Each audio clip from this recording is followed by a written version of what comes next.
olimlar sichqonni suv to'la idishga tashlashdi. U vahimaga tushdi, oyoqlarini telbalarcha qimirlatdi. Sekin asta kuchi kamaydi. Atigi 15 daqiqada cho'ka boshladi va taslim bo'ldi. Keyin olimlar uni olib chiqib, quritib, hushiga kelishga qo'yib berishdi. Bir ozdan keyin o'sha sichqon o'sha idishga yana tashlandi.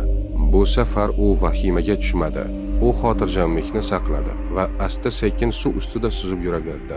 U oyoq qo'llarini ritmik ravishda harakatlantirib, kuchini tejab turardi.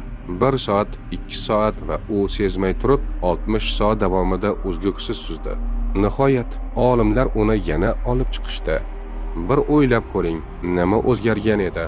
Sichqonning kuchi emas, balki uning fikrlash tarzi o'zgargan edi.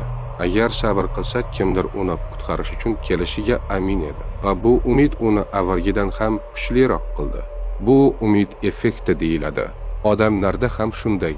Hayot botqog'iga tushib qolganimizda bizni sharoit emas, endi yechimi yo'q degan fikr sindiradi. Lekin haqiqat shuki, taslim bo'lmaguningcha o'yin tugamaydi.